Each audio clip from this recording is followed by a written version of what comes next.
Welcome everybody to our very first webinar. We have all the glitches worked out by now, and we will begin. Basically, our talk. First, wait a minute.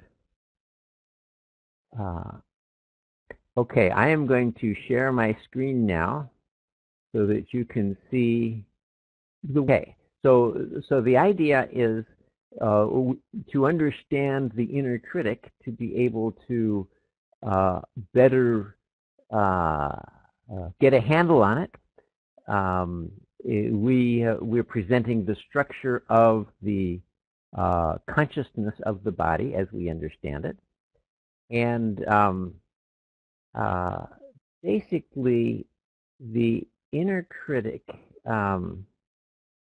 Okay, basically, here's our model. There is a physical body or an electrical system in the body that governs our physical strength and our physical consciousness. And in it are stored our unconscious reactivity, our addictions, habits, post-traumatic stress, all these reactive things that are inside of us. And also our ancestral programming, all that stuff that we inherit from our ancestors. We'll come back to that in just a minute. The magnetic or emotional body, might be called the mind and body, mind, spirit idea.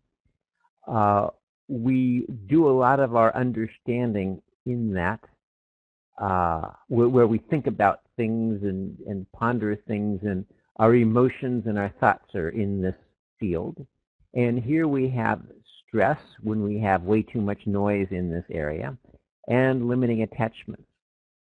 And then in the mental field, which I have associated with gravitational, we have the voice of the inner critic, and sort of when people get obsessed with things, it's a mental process where they think about something so much that it fills up their mental space, and then that whole recording in the mental space starts talking to them, and it's more and more thinking about the same things. And worry is the same sort of a thing. So this is our model.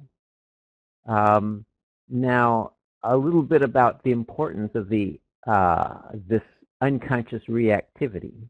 I have a little story about monkeys and ladders. Okay, there was this island, and they had all these monkeys on the island, and they set up a ladder up into a tree, and they put bananas up in the tree so that the monkeys would climb the ladder to try to get the bananas.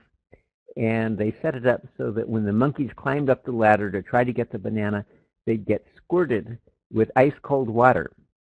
And this traumatized the monkeys, and they tried for a while to get the bananas, but finally they realized that they'd just be knocked down with ice-cold water, and they stopped trying.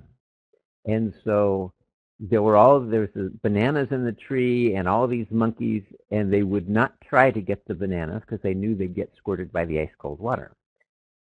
So then they turned off the ice-cold water, and yet no monkeys would climb the tree. The monkeys were traumatized so that they could not, basically this unconscious reactivity, they would not allow themselves to even try to climb the tree to get the banana. And even though it was not true, it was not real, had they tried to climb the tree to get the bananas, they would have gotten the bananas this time because the water was off, but they didn't know that. So then the researchers introduced another monkey onto the island who knew nothing about this ice-cold water.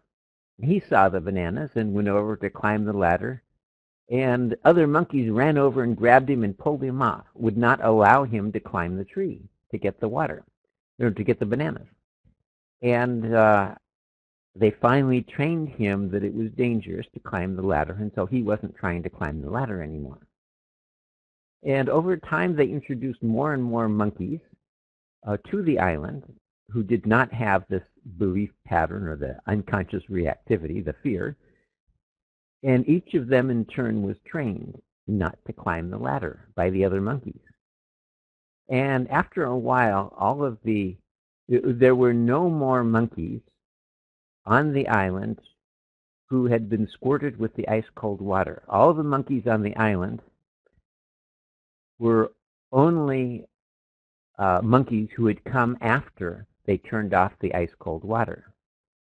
So none of the monkeys knew of any danger of climbing the tree to get the bananas, but none of them were doing it. So this is an example of sort of ancestral inherited unconscious fears. These monkeys were afraid to climb the ladder. So this has great implications in this whole inner critic issue. We all have a voice, maybe a thought stream, a stream of consciousness. We have all these thoughts that one follows the other, and they sort of entertain us all day long. And some people hear it more than others. Other people just think it.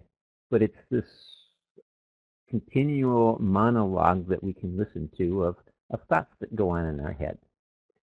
And, okay, let's go to our next picture. Okay, so we have we might have a higher self, our higher consciousness, that wants the best for us and makes good suggestions to us. This might also be friends, associates who care about us, who say things to us, make us suggestions.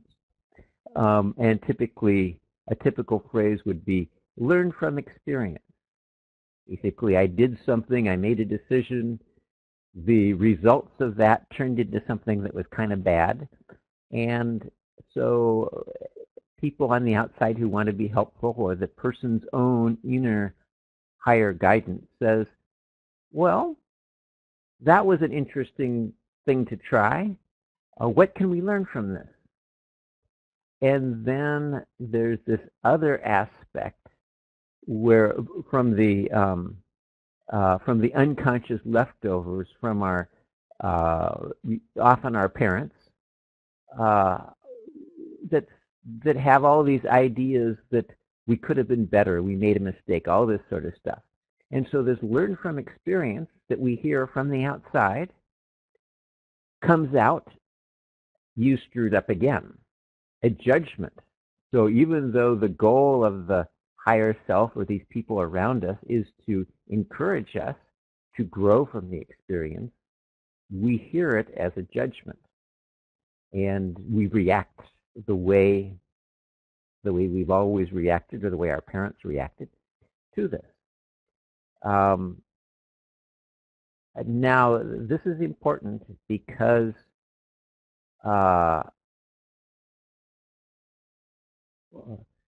okay, here are 3 questions that we can look at on this inner critic. The first, and this helps us to see what is the nature of this inner critic and how can we better interpret what the inner critic has to say. So the first question is, what did my higher self intend to say?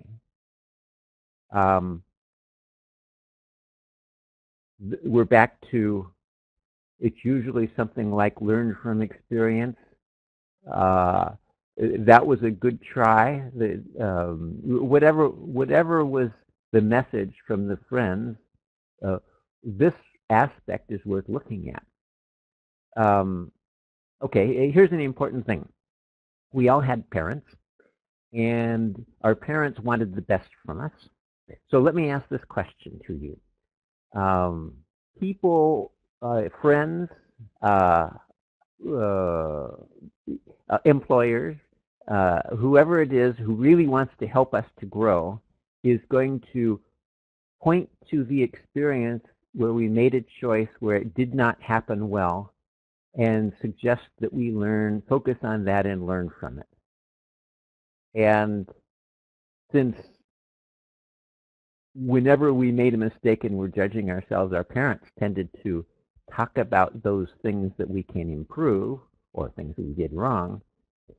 And they tend to tell us in the same voice, the same way that their parents told them, which might even be, well, you screwed up again. That might be the way their parents always talk to them, so they talk to us like that. And it records in us. It goes into our unconscious memory, and that filters up into our negative self-talk. And so people who want to help us will point out the negative things that we can focus on to help us improve, and we feel that we are judged with whatever it is. And it's interesting, we can go in different directions. If it's you screwed up again, that's one mindset that leads to the inner critic. But there's another one, which is life is miserable, Murphy's Law, if it can go wrong, it will go wrong. You try in life, but you don't get very far. If you always heard that as a child, then you're going to play those things over and over again. They're going to get in your cloud around you, in your mental space, and you are going to be depressed. So whether you have an inner critic or a depressive voice in you, each of these shapes suffering in us. So to understand that this is our nature, and it comes from,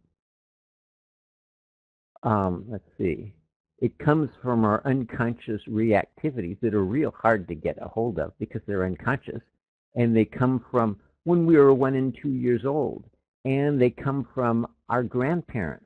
Our grandparents had habits that through the body, through through their physical selves, we inherit it.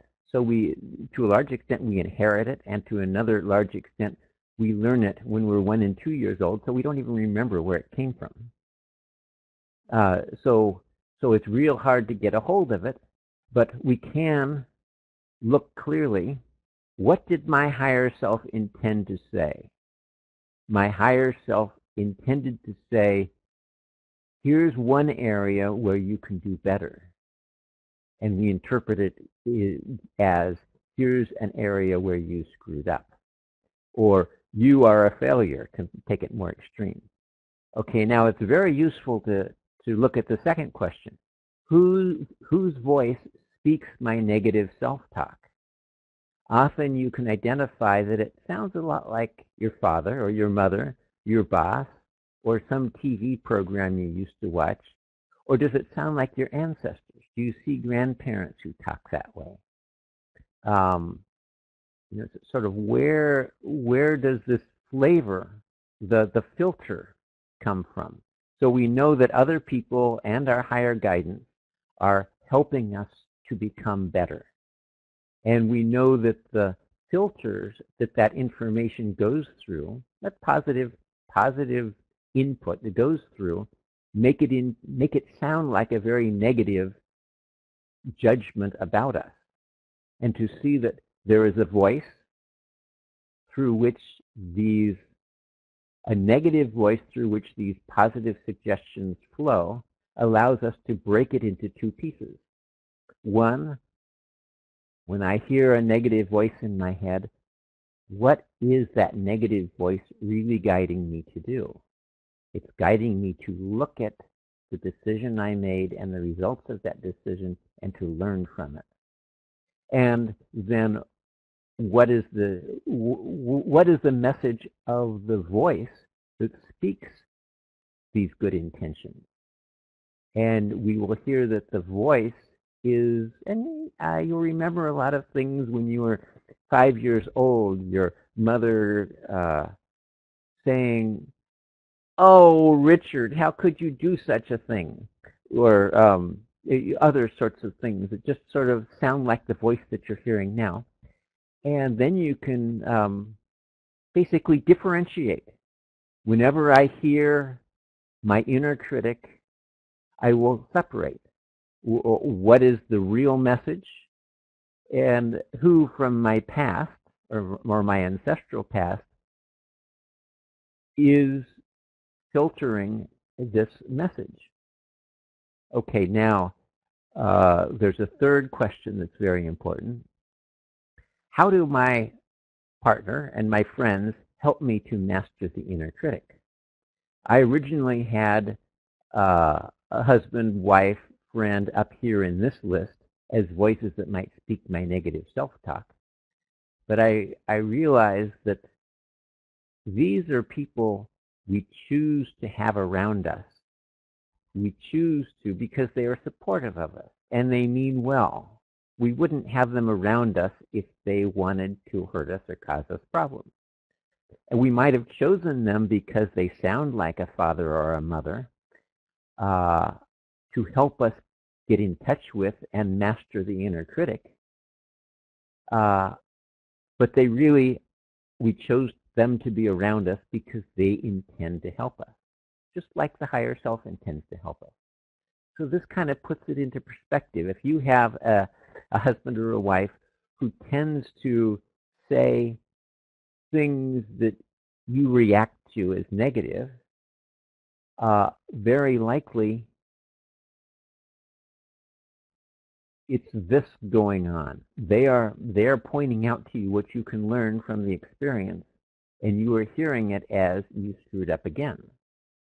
And if they really use the words "you screwed up again," you can say, "You're my friend.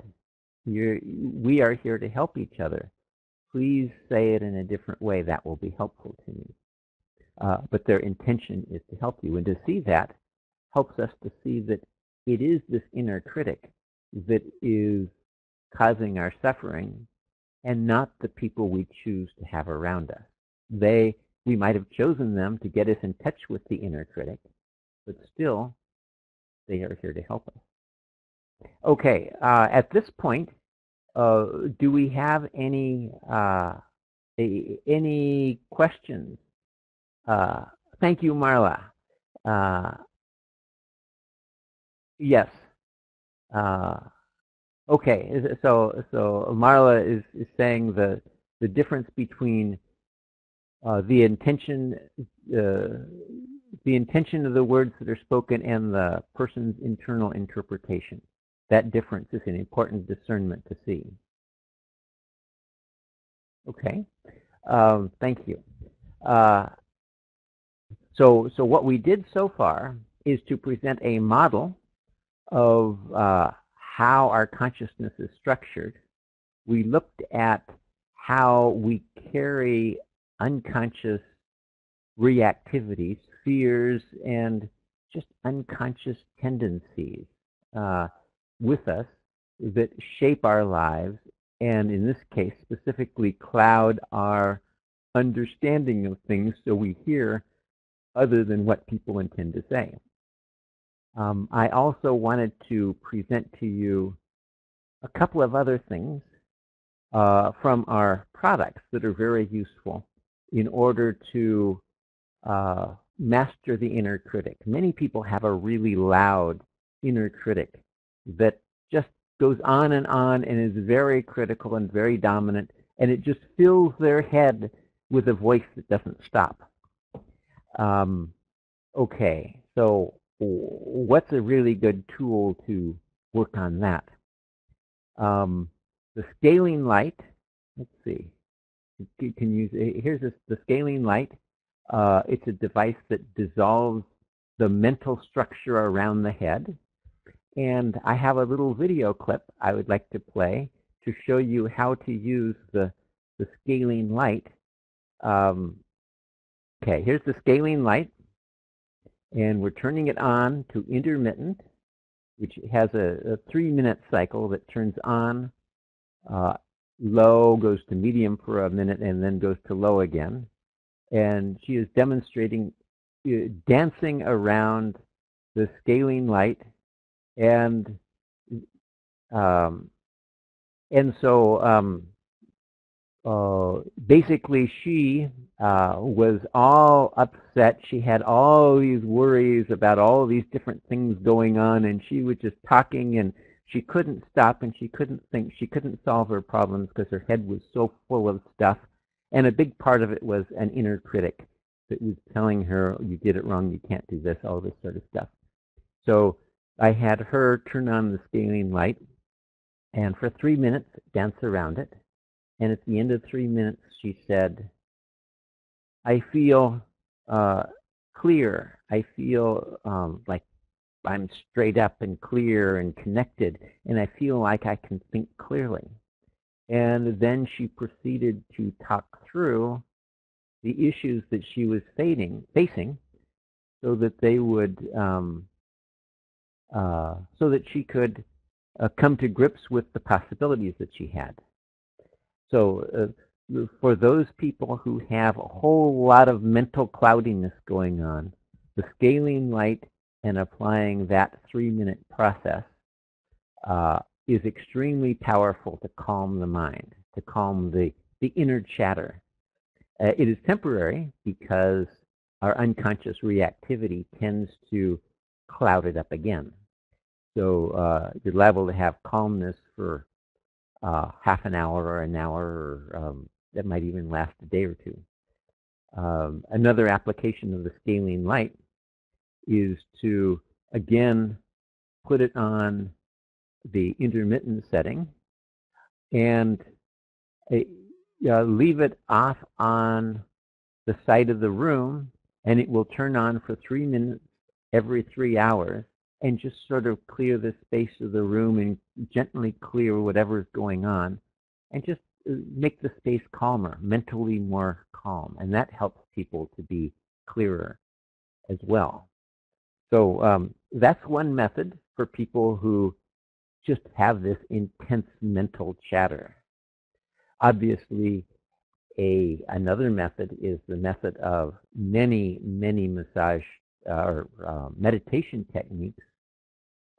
Sit quietly and count your breath, or sit quietly and watch the thoughts come and go.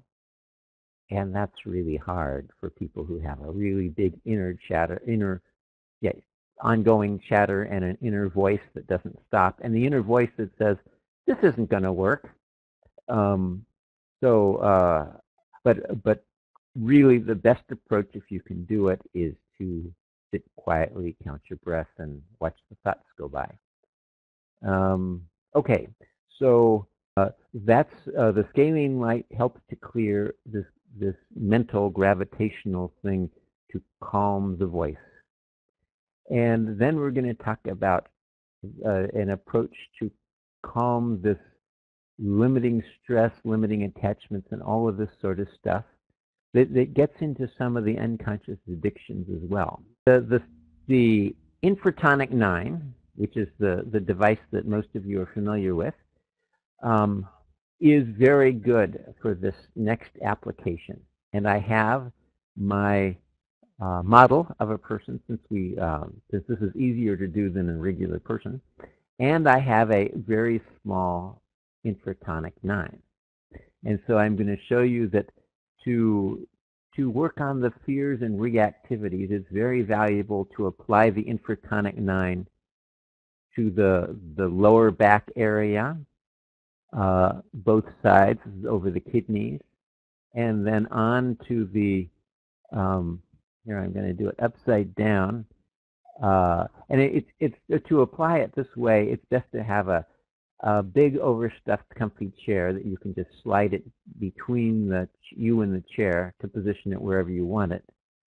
You can also put it on the bed, but then it's a good idea to put a pillow on either side of it and lay on top of the 2 pillows and the scaling light. Then you'll be comfortable, because the sacrum area is a bone that supports the entire body, so that a lot of pressure is put on it when you lay down.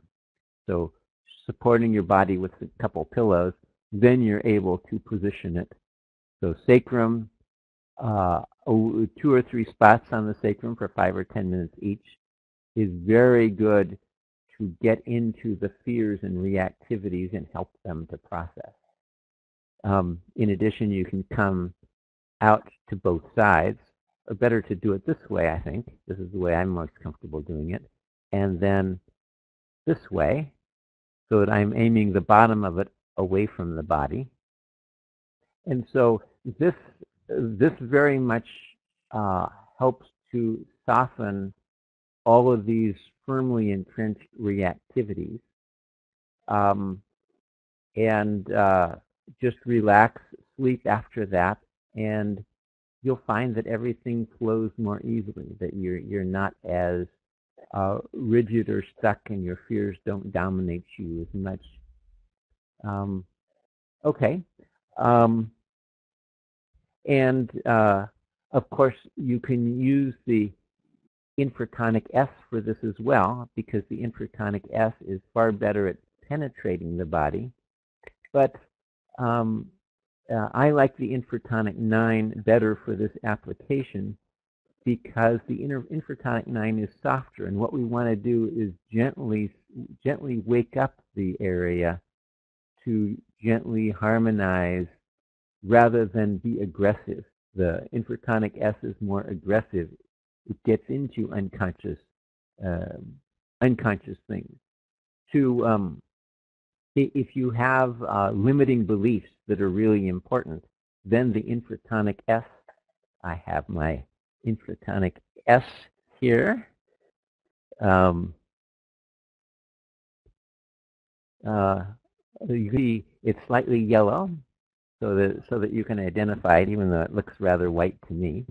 But a great way to apply the Infratonic S is right across the diaphragm.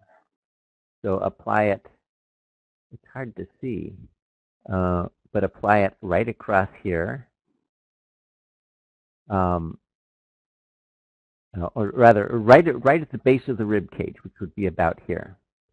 So applying it there is very good, spending 10 minutes, about a minute on each spot, and breathing out whatever discomfort you feel is very good to release limiting beliefs and to get that sort of an issue out of the way. So okay, so there is my presentation. If you have any questions, I will answer them now. Anybody have any questions? Karina or Delinda, Marla or Mita, do any of you have any questions for me? You can type them or speak them, whatever you'd like to do. I don't have any questions, but because I work with these all the time, so. Okay.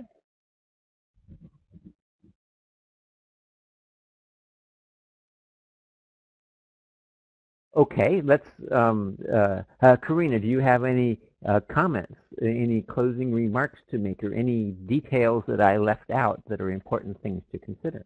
Not with regard to your presentation. I think you covered everything really nicely.